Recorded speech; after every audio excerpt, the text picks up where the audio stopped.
And this is C-SPAN's Q&A podcast. This week, our guest is Mark Whitaker, author of The Afterlife of Malcolm X. He discusses the life and legacy of the Black nationalist leader, Malcolm X, who was assassinated in 1965. The Q&A podcast begins after this. Mark Whitaker, February 21st, 1965. What happened? Malcolm X was assassinated at the Audubon Ballroom in northern Manhattan. It was in the mid-afternoon. He was giving a speech to gather support for his new organization, the Organization of Afro-American Unity, that he had formed after leaving the Nation of Islam the previous year, which had really been sort of the role working as sort of both the head of the mosque in New York, but really the national spokesman for this sort of black separatist sect led by a man named Elijah Muhammad in Chicago.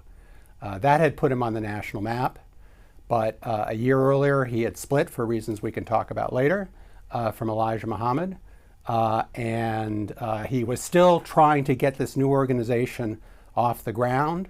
On a Sunday afternoon, he was giving a speech. There were about 200 people who had gathered in the ballroom, and just as he was coming onto the stage and beginning his speech, three black gunmen, rose from the audience, rushed the stage. One of them had a shotgun, fired into his chest, knocked him over backwards onto the stage. The two other men came with handguns, shot him from the sides.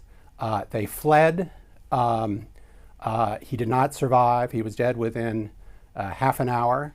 And then that whole scene, the murder, set in train a murder mystery of who were these men that endured for 55 years, which is a big part of my book.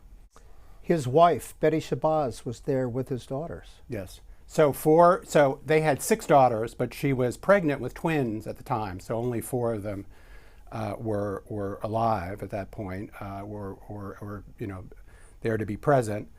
She had just the week before, for some time, it was clear that people were out to get Malcolm X. And who were these people? Well, it was from the Nation of Islam. That he was being condemned in their newspaper, Muhammad Speaks, and in sort of veiled terms by Elijah Muhammad himself and his sons. So there was definitely word on the street. They called him a hypocrite. That this traitor who had left the organization had to be dealt with. So there were a couple of what we now are pretty sure were sort of near misses in terms of attempts to assassinate him. And just a week before, his house had been firebombed. He lived in a small house in Queens with his family that had been purchased by the Nation of Islam for him. He had stayed there after leaving them, but they were trying to evict him. He had been traveling in Europe, giving speeches. He returns just to spend one night with his family before he goes to give another speech in Detroit. In the middle of the night, Molotov cocktails were thrown through the window.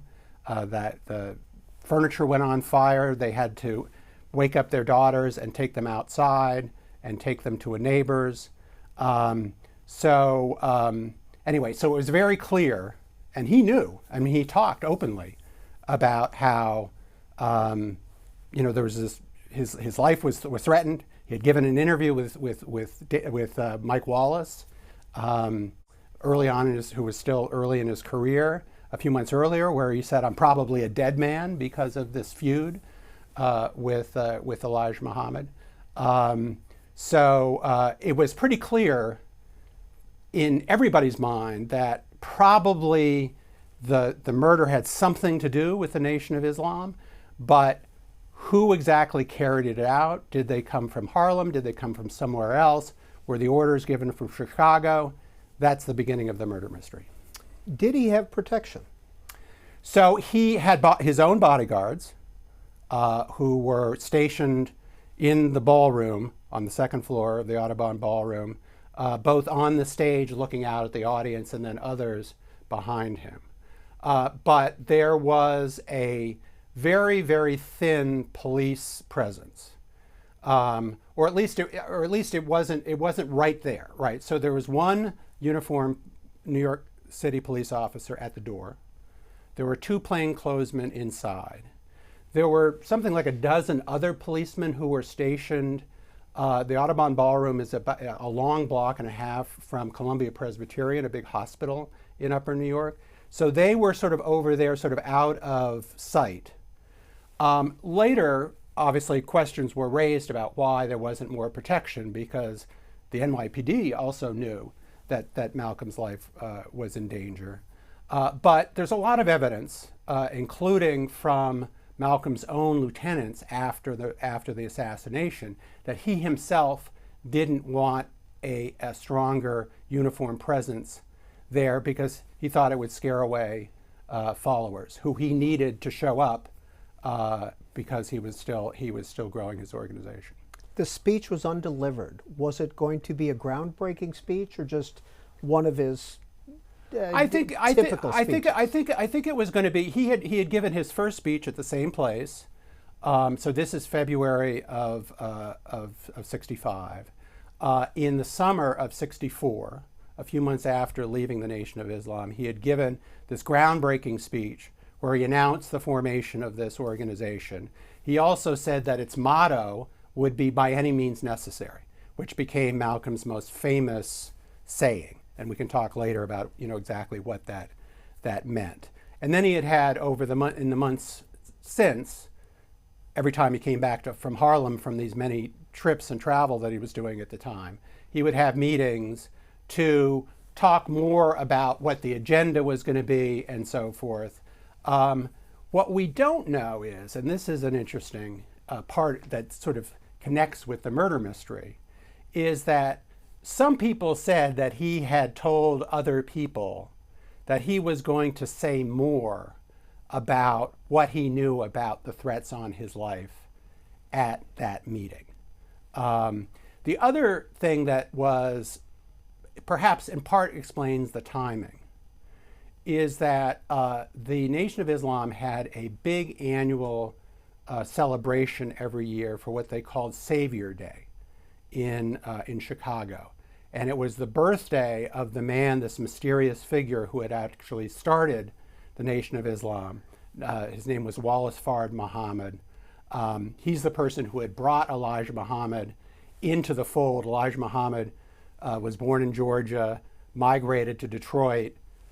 He joined the Nation of Islam sort of under the mentorship of Wallace Fard Muhammad, and then Wallace Fard Muhammad mysteriously disappeared. But they had this, at the very end of February, this big commemoration in Chicago. Thousands of people gathered there for Savior's Day, and the word that had been put out was that Muhammad wanted, or Chicago wanted, Malcolm X dealt with by Savior's Day. What was the immediate reaction to the assassination of Malcolm X? New York, the Muslim world, et cetera. So what's really interesting, and one of the things, in order to sort of understand what I try to do in this book, which is not another biography, it's a study of the impact that Malcolm X has had in death. And this year is it's 100 years since his birth this year, and 60 years since his assassination, right? And why he is a much bigger figure now than he would have been just based on, what he accomplished in 39 years or less than 40 years of life, and how the perceptions of him have changed over the years. Now, at the time, he was still, he had become fairly well known, partly because he was, he was an unbelievable speaker. It is the first law of nature. We assert the Afro-American's right to self-defense. The Constitution of the United States of America clearly affirms the right of every American citizen. So he went all over the country giving talks on college campuses. He went on radio shows. Were he went these on paid? TVs. They were paid, yeah, probably not much. But at the same time, he was still considered a pretty scary fringe figure in the minds of a lot of people, certainly a lot of white people at the time, and even a lot of people in Black America at the time. And so you go back, we can talk later about his relationship with Martin Luther King and kind of the stature they had and the reputations they had while they were alive, and then what it looks like now. But if you go back, it's a pretty good test for how the New York Times covered their assassinations.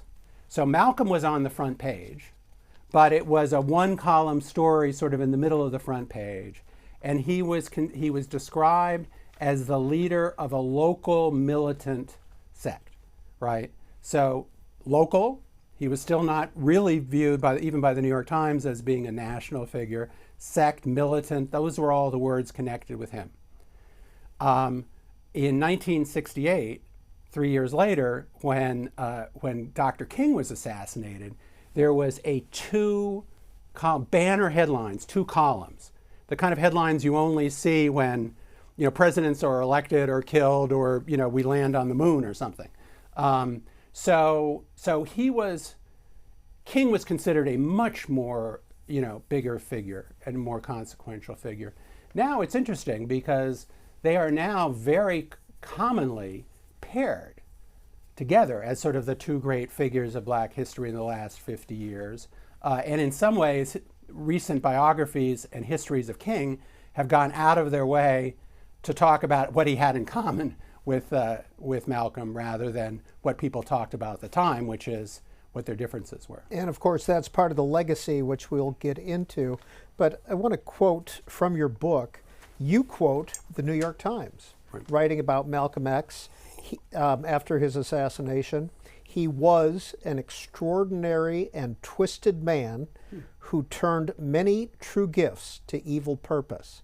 That's from the New York Times at the time. New York Post, even his sharpest critics recognized his brilliance, often wild, unpredictable, and eccentric, but nevertheless possessing promise that must now remain unrealized. Time magazine, an unashamed demagogue whose creed was violence. Yeah, I mean, it's interesting because clearly what he was known for in the white press, as you see there, are a couple of things. And most of them really still dated back to the positions he took while he was a spokesman for the Nation of Islam, where he was really speaking for them and their sort of worldview and doctrine as much as he was speaking for himself. And what did they preach? Well, first of all, they were separatists, right? They basically didn't believe in racial integration.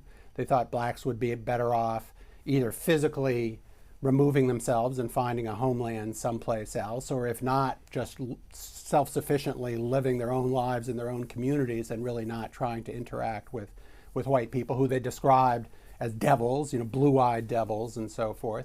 And that is sort of, something that he preached during that phase when he was still speaking for them. The other thing which he was, constantly, viewed, got all the attention in the white press, was that he, unlike Dr. King, who believed unconditionally in nonviolence, right? He said that blacks had a right to self-defense, right? Now, and when people heard the term by any means necessary, often that's kind of what they imagine. Now, the way he's described in the white press at the time, you would think that what he was advocating was armed revolution. In fact, what he was just saying was that in the faced with armed violence and the threat, that the kind of threat that black folks faced in the South from the Ku Klux Klan, that they faced in the North from police and from other people and so forth, blacks had a right, like everybody else, in the country, to defend themselves, right? So that kind of colored and even after he left the Nation of Islam, that was still how he was widely perceived and written about, even at the time of his death. But he had evolved to a great degree just in the last year after leaving the Nation of Islam. I think partly because he was free to speak his own mind, right? He no longer had to just repeat what Elijah Muhammad believed or what the Nation of Islam believed, right? I think partly because he had grown himself. In that last year, he travels abroad. He makes a pilgrimage. He embraces the Orthodox form of Islamic religion. He makes pilgrimage to Mecca for the first time. He meets white Muslims, which comes as a total revelation to him that there were people of his own faith who were as white as anybody. He visited the capitals of Africa and Europe. He debated at the Oxford Union. So I think his view had evolved. On white people, he came back from those travels and he said, I no longer believe that all white people are evil. I think that there are white people of good faith, particularly from his point of view, who worshipped, who were Islamic, but even allies who previously he had kind of rejected their offers to help him. He started to welcome them. He started to reach out a little bit to moderate black leaders. He clearly wanted to get more involved in the civil rights struggle. He gave a speech called the Ballad of the Bullet, right, where he basically made clear that if he was talking about any form of self-defense or violence, it was secondary to the use of voting power. But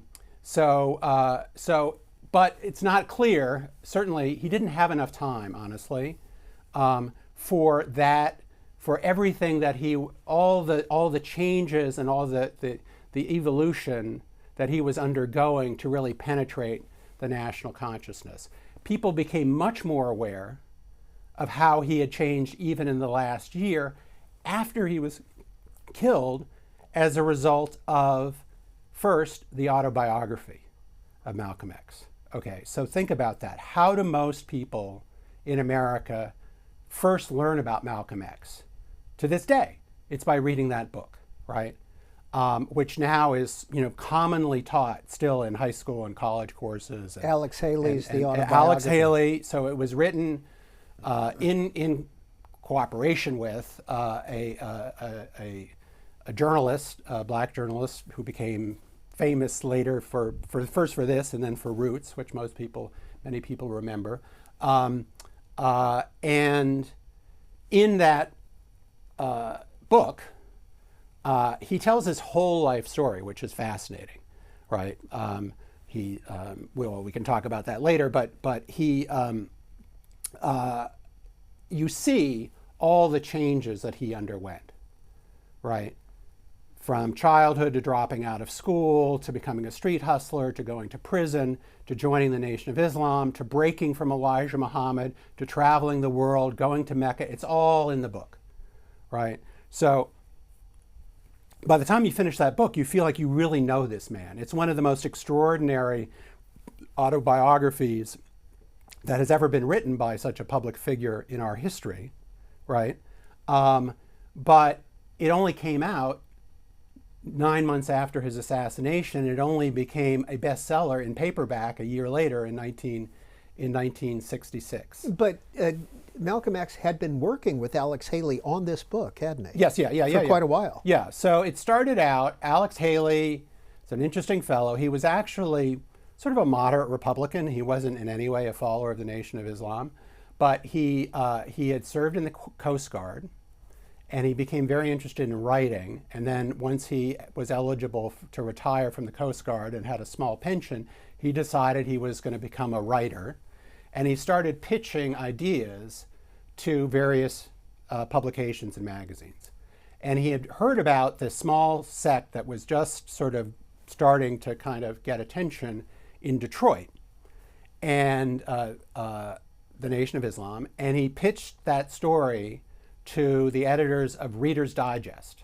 If you remember that publication, it was actually at the time the most widely read publication in America, the small little digest of stories. So a story appears in Reader's Digest, and then a couple of years later he writes another story in the Saturday Evening Post. And then Hugh Hefner, who had started Playboy magazine, was looking for, to elevate it a little bit beyond, some of its other offerings. And he introduces the Playboy interview. And actually, Alex Haley did the first Playboy interview. It was with Miles Davis, the famous jazz musician, right? And so he's then thinking, well, and he had written a couple of these pieces. He's thinking, well, Malcolm X would make a really, good interview. So he approaches Malcolm. Malcolm's, a little bit dubious, but he says, if Elijah Muhammad says it's okay, I'll do it. And so Haley goes to Chicago, or maybe it was Phoenix, where Elijah Muhammad lived, the sort of rebased because he had health issues. The Playboy interview, and for people who remember those interviews, they were quite extensive. I mean, they could go on for 5-6 pages. They were very in depth. Caught the attention of the New York publishing world, and specifically the head of Doubleday Books at the time, a guy named Ken McCormick, who reads this and says, I think maybe there's a book in this. So he approached Haley with the idea of could you persuade Malcolm X to cooperate with you in writing an autobiography. So that I have a whole chapter in the book that's just about the making of the autobiography. The interesting thing, even at that point, so Malcolm agrees. He starts to come and visit. Haley was living in a small apartment in Greenwich Village in New York City at the time. And he would come in the evening after doing everything else he did, drive to Greenwich Village and spend several hours with Haley before then driving back to Queens, where he lived. And at the beginning, Haley couldn't get him to talk about his personal life at all. He just wanted to talk about, the ideas of the Nation of Islam. It was sort of, polemics. And it was only when Alex Haley very shrewdly said, one day asked him whether he had any memories of his mother. And his mother was a fascinating figure we can talk about, but who Malcolm's father was a preacher who also was a follower of Marcus Garvey, the black nationalist leader from another era, as was his mother. His father died under mysterious circumstances when Malcolm was 6. His mother was left to raise the family and sort of cracked under the pressure and had to be institutionalized. And Malcolm had not seen her for years at this point.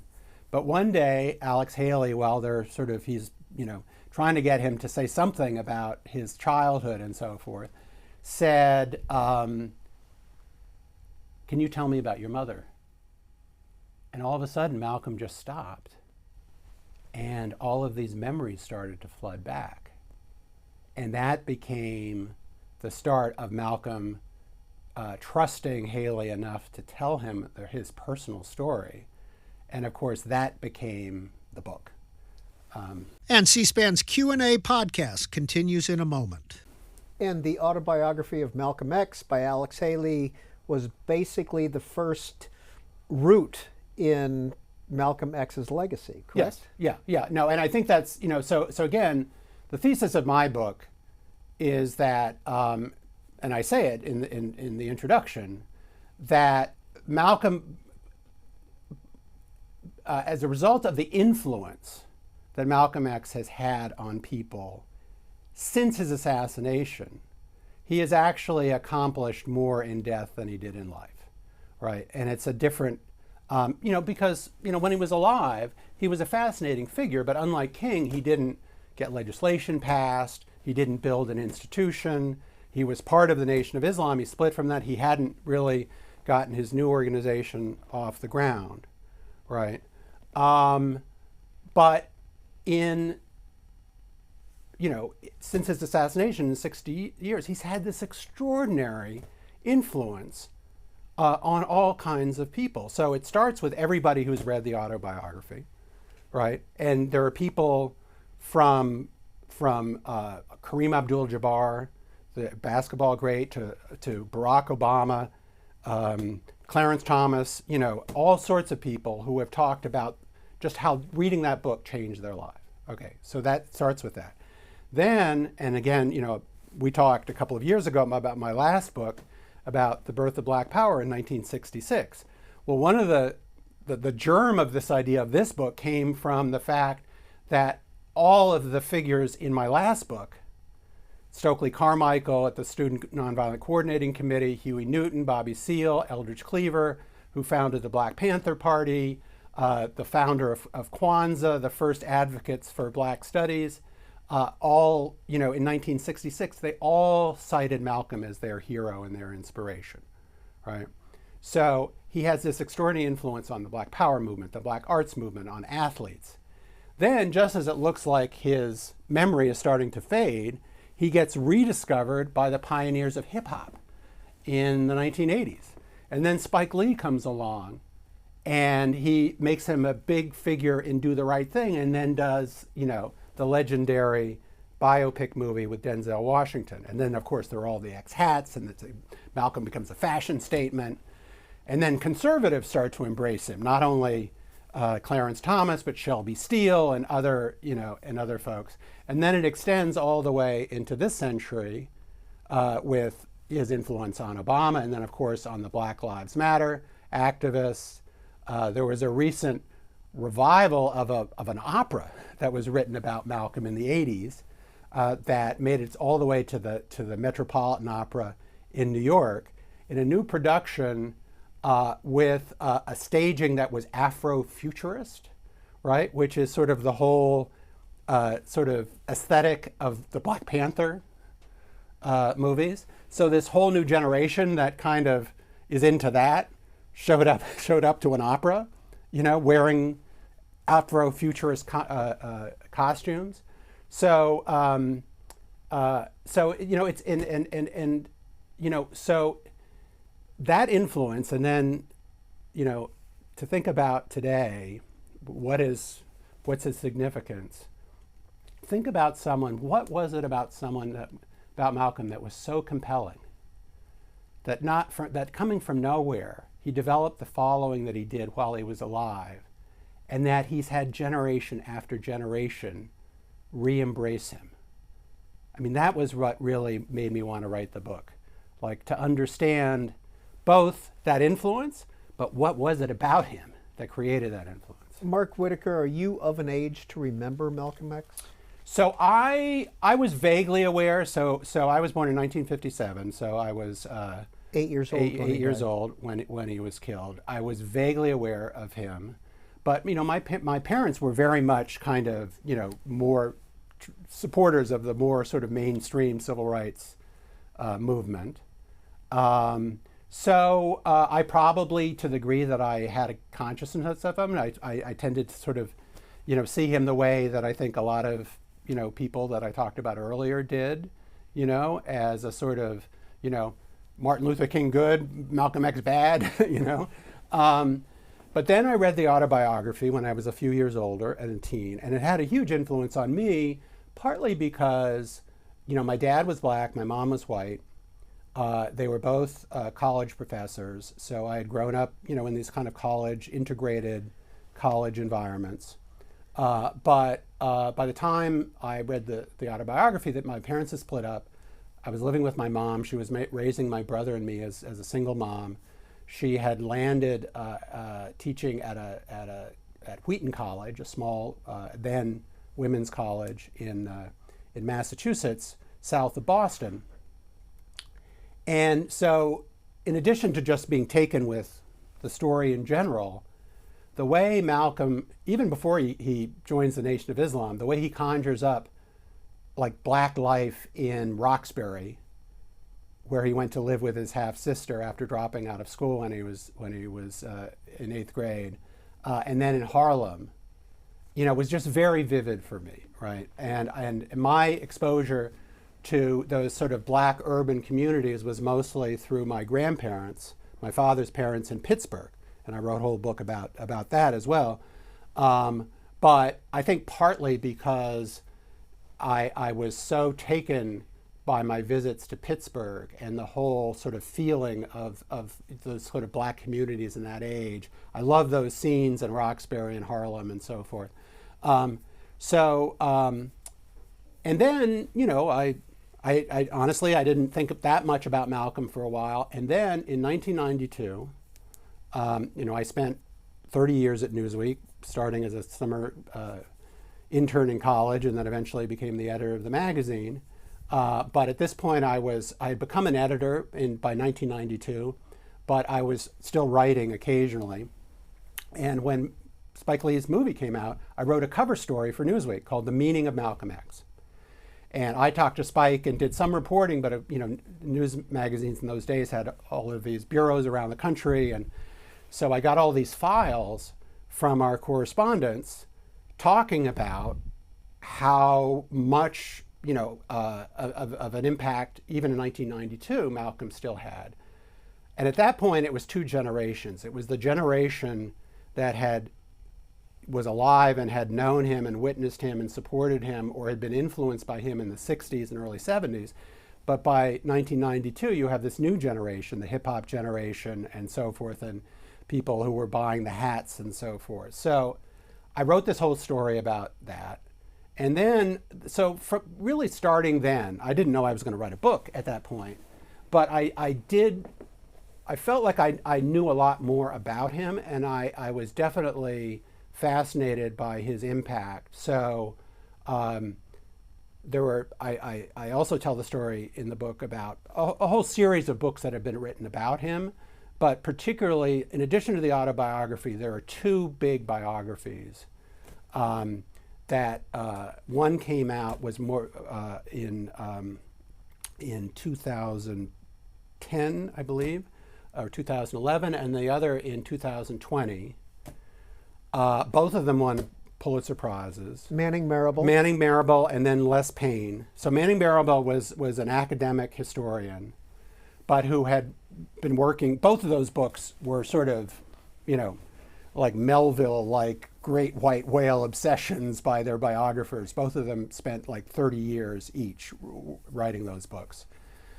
And Marable's was the first book to really sort of go through his entire life and try to document, not just based on sort of retell the story of the autobiography, but based on, real research into, the documentary evidence.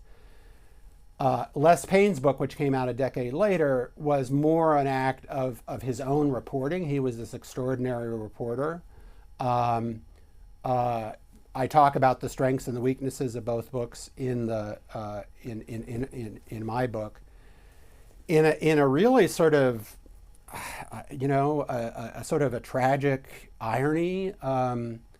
All three, Malcolm did not live to witness the publication of his autobiography, and neither of those biographers lived to see the publications of their books. Manning Marable had a lung disease, a rare lung disease that he died of just days before the book was supposed to come out, and then Les Payne died of a heart attack at a point where he had been working on his book for 30 years, and he was sitting on all this extraordinary reporting that was still exclusive, but it wasn't really in the shape of a final book yet.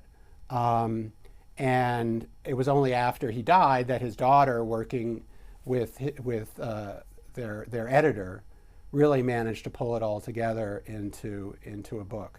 But obviously, it was it added enough that it too won all these awards, including the Pulitzer Prize. Before we move on to some more legacy issues from your book, The Afterlife of Malcolm X, a couple of things I learned for the first time. A, Malcolm X and Martin Luther King met one time. One time, yeah. So it was in 1964. It was soon after Malcolm had left the Nation of Islam. The Civil Rights Act of 1964 was still being debated in Congress, Capitol Hill, right down the street here. And both of them showed up to watch the debate. And Malcolm, it was clearly, I think Malcolm was a little more interested in the meeting than King, because he actually showed up sort of unexpected and then positioned himself in the hallway. King was giving a little press conference in a room in the Capitol, and he sort of positioned himself outside the door so that he would run into King. And then, of course, cameras were there, and they took pictures of them together. And they had a very pleasant exchange. There's one of the pictures, they're both smiling. Malcolm, very typically, Malcolm had an unbelievable sense of humor. Said, oh, now they're going to investigate you. Of course, they were both being investigated by the FBI at that point. So they only met once. But even then it was striking because they had been viewed and portrayed as antagonists for so long. And Malcolm, in particular, while he was a member of the Nation of Islam, had, would routinely go on, make media appearances, calling Dr. King an Uncle Tom and a house Negro and all these kind of, pejorative terms. But the fact of the meeting and the fact that Malcolm clearly had sought it, I think, was a sign that he wanted to figure out a way, even though they still differed, I think, philosophically on a number of key issues. He wanted to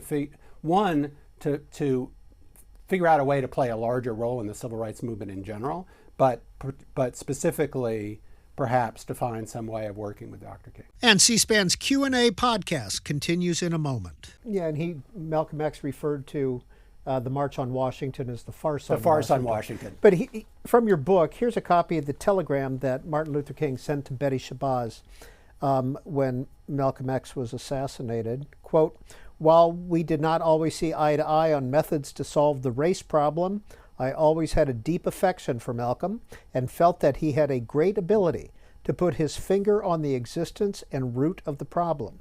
He was an eloquent spokesman for his point of view, and no one can honestly doubt that Malcolm had a great concern for the problems that we face as a race."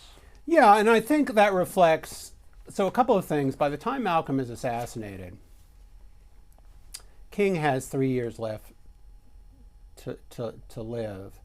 But I think that he was starting to, his focus had been in the South on ending Jim Crow and then getting black folks in the South, many of whom had, been kept from voting for generations, registered to vote.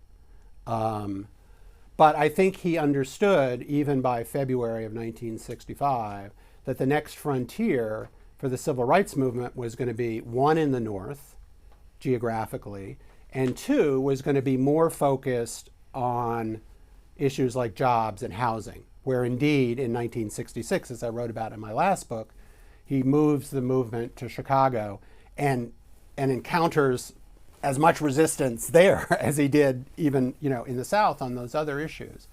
And I think he understood that Malcolm had a kind of a credibility.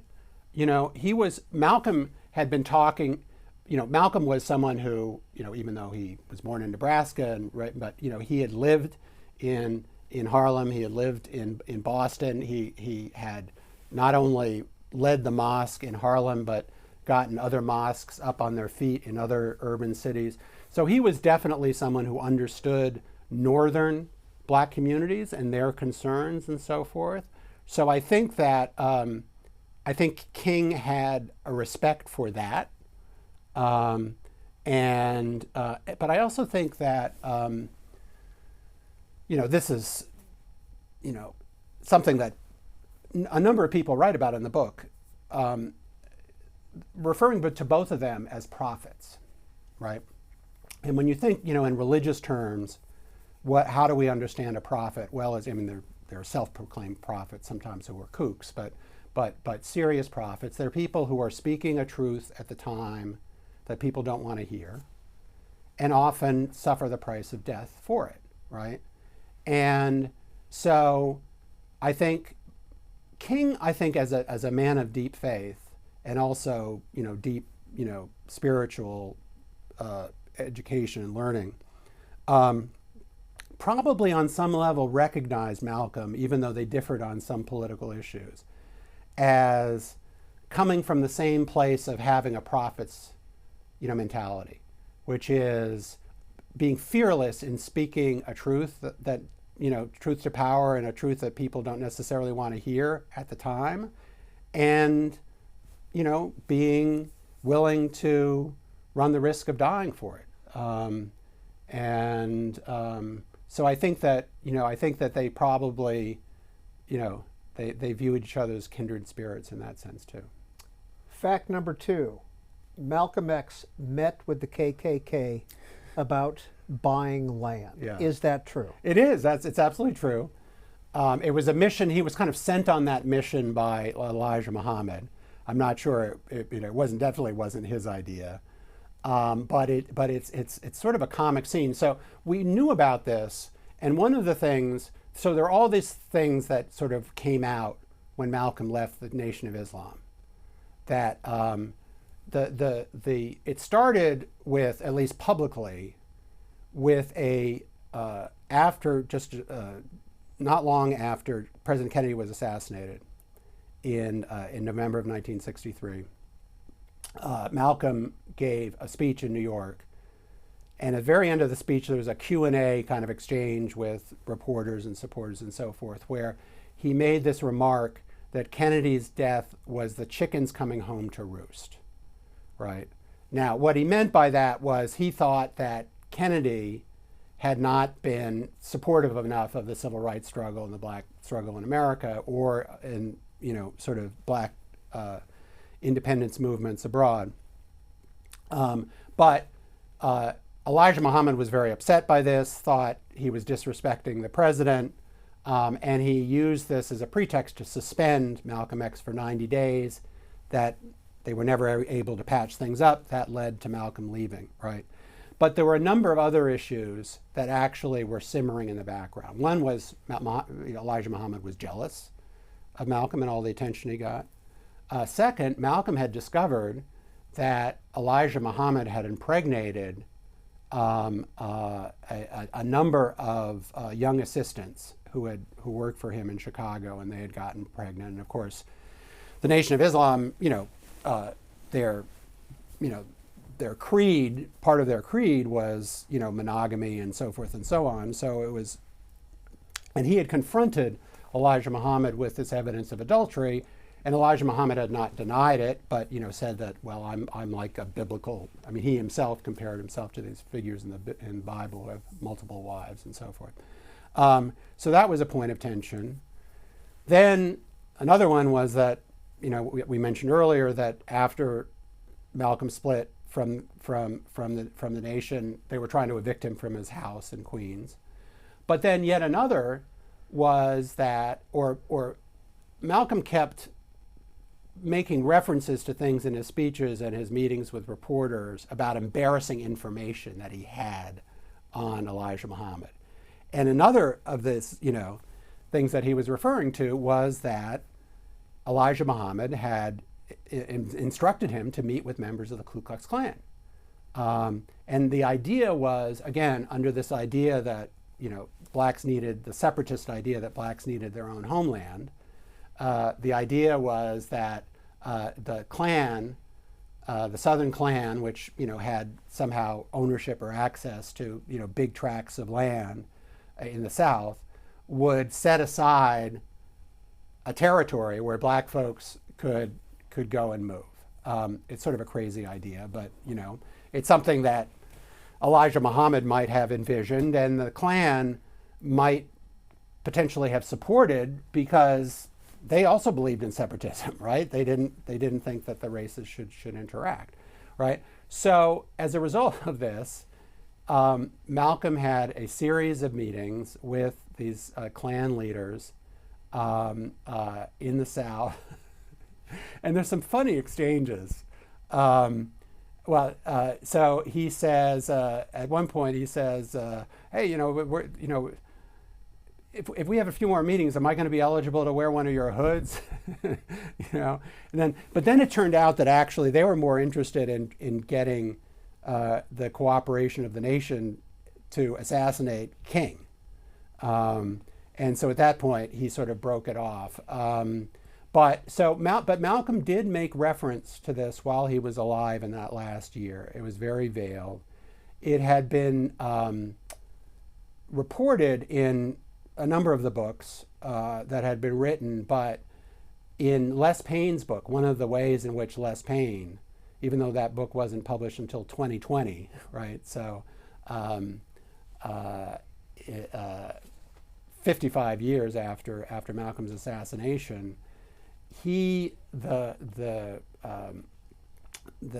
Nation of Islam minister in Atlanta, who accompanied Malcolm to these meetings, actually a few of them took place in this guy's kitchen, was still alive in the 90s when Les Payne started working on his book, and he interviewed him before he died, and then he sat on it for a long time. But he has like this fly on the wall reconstruction of these meetings, which is just fascinating. And one of the things that makes, even if you've read the other books, makes reading Les Payne's book worthwhile. Two more facts I want to get out. Number one, Maya Angelou traveled with Malcolm X in 1964 on his Africa trip. Yeah, so she was actually in Africa already. She had moved there with her son and was living in Ghana, which had just become independent under the leadership of Kwame Nkrumah, the great black post-colonial leader. And then Malcolm, after splitting from the Nation of Islam, embarks on this trip to the Middle East and Africa. And so while he's in Ghana, they become friends. She actually chauffeured him around. And she was also present for this fascinating scene in the movie so Malcolm had become sort of a mentor to Muhammad Ali when he was still Cassius Clay, right? And he had yet to win the heavyweight crown. And unbeknownst to many people at that point, he had also embraced the Nation of Islam. And Malcolm had taken him under his wing and was present in Miami when he beat Sonny Liston and actually gave him a pep talk beforehand that people credit with helping him sort of prepare for that fight. And then after the fight, as for the first time, then Cassius Clay was publicly talking about his interest in the Nation of Islam, Malcolm was right there by his side. But this was right at the point where he was about to split from the Nation of Islam. And essentially, Elijah Muhammad, who had before Ali won the crown, had no interest really in him, didn't really think he had a shot at beating Liston. When he did, all of a sudden he became very interested in sort of having his support. So partly in order to drive a wedge between the two of them, Elijah Muhammad offered him this new name, Muhammad Ali. But the price of sort of taking it was that he was going to have to, discontinue his relationship with Malcolm, right? Okay, so all of this happens, and then when Malcolm goes on this trip abroad, the nation sends Ali.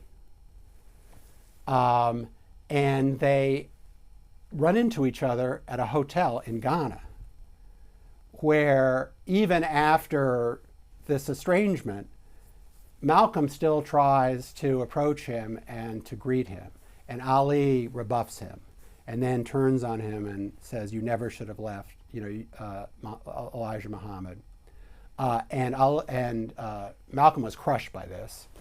And he then he was checking out of the hotel. He gets in Maya Angelou's car and she drives him to the airport, and she said that she had never seen Malcolm more upset than he was about his estrangement from Ali.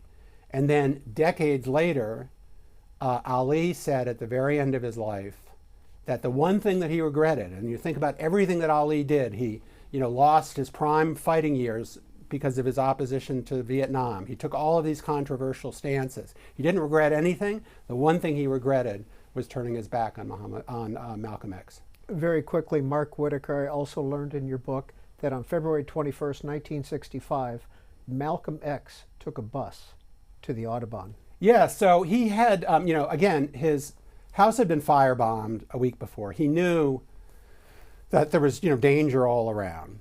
After the firebombing,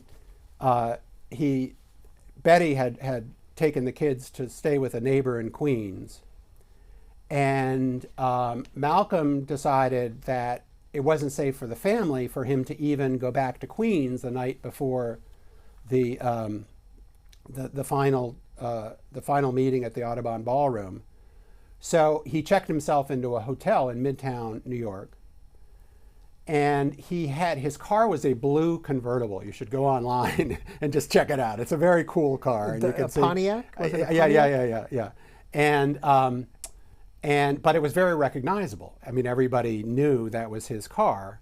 And again, whether he had a premonition that, this was going to be the day when he was going to meet his fate, whatever, he decided, he had it parked in the garage at the hotel, that he would drive, but that he didn't want to arrive in that recognizable car at the Audubon Ballroom. So he parked, about a half mile away, something like that, and decided he would just take the bus for the rest of the way. And as he was waiting for the bus, a couple of followers who were on the way to the speech noticed him and picked him up and drove him the rest of the way. I want to play some video from Barack Obama, the 44th President of the United States. Only Malcolm X's autobiography seemed to offer something different. His repeated acts of self-creation spoke to me the blunt poetry of his words. His insistence on respect promised a new and uncompromising order, martial in its discipline, forged through sheer force of will. One line in the book stayed with me. For he spoke of a wish he'd once had, the wish that the white blood that ran through him, there by an act of violence, might somehow be expunged. I knew that for Malcolm, that wish would never be incidental. I knew as well that traveling down the road to self-respect, my own white blood would never recede into mere abstraction. And that was from 1995, prior to being a senator or president of the United States. So he's reading there from his autobiography, The Famous Dreams from My Father, which became a bestseller once he became a national political figure. And what he says in the book was, so he's describing sort of where his mind was at as a teenager in Hawaii, biracial, never really knew his father. His father, was African and had gone back to Africa. And his mother, was an anthropologist who spent much of her time abroad. So he's living with his grandparents, and His white grandparents in Hawaii, and sort of trying to figure out his identity as a black man. And so he's reading all of these books by Baldwin and by Richard Wright and by Ralph Ellison and so forth and so on, all the greats. And he finds them all, very, very deep in terms of their description of sort of the existential condition of black folks. But he doesn't see any model for how to live your life, in a productive way, right? Which he does in Malcolm. Because, and again, this is one of the things that really sort of sets Malcolm apart, I think, even from King and others, is before he even talks about politics, right, about activism, he talks about psychology and culture, right, about respecting yourself, right, and believing in yourself, and then believing in your people and your history and your culture. for him, that's primary before you even get to politics, right? And a young Barack Obama sees that in him, right? And so he becomes kind of a model, not in terms of what he stands for politically. So he's not necessarily embracing this idea of self-defense and, you know, all this other stuff, but just in terms of just this belief, self-belief, imposing discipline on yourself, figuring out a way to be sort of, you know, a productive person in the world. And what's really interesting, so I have, you know, a whole passage about his influence on Obama, but he has much the same influence on Clarence Thomas, even though Clarence Thomas comes from a completely different political, you know, position than Obama. A young Clarence Thomas sees the same thing in terms of Malcolm standing for dignity, self-belief, pride, self-mastery, self-reliance. And, you know, isn't that fascinating that this one man can have such a profound influence at this kind of formative age to such different men? Mark Whitaker, we've only got a couple minutes left here, and when you look at the Denzel Washington Spike Lee movie, when you look at the major biographies of Malcolm X, and then you hear Chuck D saying, "Our generation didn't see anyone filling the shoes of Martin Luther King Jr. or Malcolm X. The music filled the vacuum." How did this legacy develop, and is it complete at this point? Well, you know, what's interesting to me is that it was not, nobody ever said, you know, let's pass a law to have a national holiday for Malcolm X, right? This was never from the top down. There was never people, you know, in classrooms saying, oh, we want to teach Malcolm X because he reflects like the best, you know, in our tradition and, you know, the hope for the future and so forth. He was really, his legacy has been kept alive by successive generations of young people, right? And I think what's appealed to them is, first of all, the bluntness of his message, right? He's a realist, he's not an idealist, you know. And sadly, you know, we keep, you know, every time we think there's racial progress in this country, there tends to be, you know, a backlash and so forth. So every time that happens, we turn to Malcolm again and say, well, you know, maybe he was right to be, you know, such a realist. Part of it is you know, this emphasis on culture, you know, even before politics. That is something that I think young people, you know, relate to. But then there's just the style of communication. I mean, it gets back to his ability, and, you know, today we have all these debates about what kind of style of communication works in leadership. You know, people within the Democratic Party, for example, are saying that Democrats have to figure out how to, you know, communicate in a more direct way, in a more down-to-earth and authentic way, and so forth and so on. That was Malcolm. I mean, study Malcolm if you want to, you know, understand how to do that. And because he had this ability to sort of, you know, he was brilliant in his ability to sort of capture these complicated ideas in this very, very pithy way. He could talk to anybody. He had a sense of humor. You know, so I don't think his legacy is done. I think that, first of all, I think the times are going to continue. We're going to continue to have these cycles in our history where I think his political message is going to look newly relevant. But I think his style of communication seems more contemporary and, you know, today, or as contemporary today as it did then. The Afterlife of Malcolm X is the name of the book. The subtitle is An Outcast Turned Icon's Enduring Impact on America. The author, Mark Whitaker. Thank you for your time. It's always great to talk to you.